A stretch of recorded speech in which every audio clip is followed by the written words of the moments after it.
First sliding and seat allotment March 11 நாளையில இருந்து start ஆக போகுது.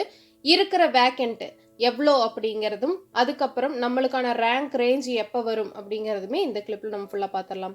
First of all first sliding and seat allotment அப்படின்னு பார்க்கும்போது ஃபர்ஸ்ட் ஸ்லைடிங்கில் யார் யாரெல்லாம் பார்ட்டிசிபேட் பண்ணுறதுக்கு அப்ளை பண்ணீங்களோ, ஆஃப்லைனில் சர்டிஃபிகேட் வெரிஃபிகேஷன் போயிருக்கிறவங்க என்ன பண்ணியிருப்பீங்க, உங்களுக்கு ஸ்லைடிங் வேணுமா வேண்டாமா அப்படிங்கிறதையுமே அங்கே கொடுத்துட்டு வந்திருப்பீங்க. ஆன்லைனில் இருக்கிறவங்களும் அப்கிரேட் பண்ணுறதுக்காக வெயிட் பண்ணிட்டு இருக்கீங்க.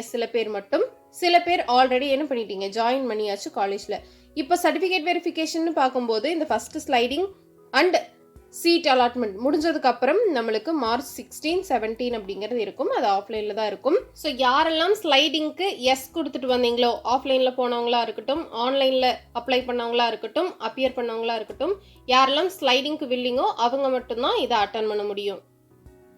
ஃபர்ஸ்ட் ரவுண்டில் நேற்று வரைக்கும் சர்டிஃபிகேட் வெரிஃபிகேஷன் எல்லாமே முடிஞ்சாச்சு. அதில் எவ்வளோ பிளேஸ் ஆயிருக்காங்க அப்படின்னு பார்த்தீங்கன்னா 2744 சீட் ஃபில் ஆயிருக்கு. TNAUல ஜெனரல் கவுன்சிலிங்கில் மட்டும். ஸோ ஜெனரல் கவுன்சிலிங்கை பொறுத்த வரைக்கும் நம்மளுக்கு ஆன்லைனில் அட்டன் பண்ணிட்டு என்ன பண்ணீங்க, ஆஃப்லைனில் இன்பர்சன் மோடில் சர்டிஃபிகேட் வெரிஃபிகேஷன் அட்டன் பண்ணீங்க. நாளையில இருந்து செகண்ட் ரவுண்ட் அப்படிங்கிறது, அதாவது ஸ்லைடிங் போடுறவங்களும் போட்டுக்கலாம். அதுக்கப்புறம் ஃபர்ஸ்ட் ஸ்லைடிங்கில் எந்த காலேஜ் வேக்கண்ட் இருக்கோ அந்த அப்பர் காலேஜில் உங்களுக்கு சீட்டு கிடைச்சா அதை நீங்கள் போய்க்கலாம். அங்கே கிடைக்கலைனா மட்டும்தான், உங்களோட அப்பர் காலேஜஸ் எங்கேயுமே சீட் கிடைக்கலைனா மட்டும்தான் உங்களுக்கு ஆல்ரெடி கிடைச்ச சீட் என்ன பண்ணுவாங்க, ரிட்டர்ன் பண்ணுவாங்க.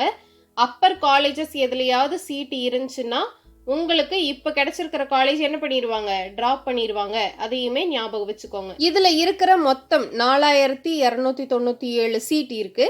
அதில் நம்மளுக்கு இதில் 1960 சீட்ஸ் நம்மளுக்கு கான்ஸ்டியூண்ட்டும் 2337 சீட் நம்மளுக்கு அஃபிலியேட்டடும் இருக்கும். இந்த 4297 சீட்டுக்கு 50,000 பேர் என்ன பண்ணியிருந்தோம், எலிஜிபிள் கேண்டிடேட்ஸா அப்ளிகேஷன் போட்டு நம்ம எலிஜிபிள் கேண்டிடேட்ஸா என்ன பண்ணியிருக்கோம் அப்படின்னு பார்த்தீங்கன்னா ரேங்க் லிஸ்ட்ல நம்மளோட நேம் வந்திருக்கு.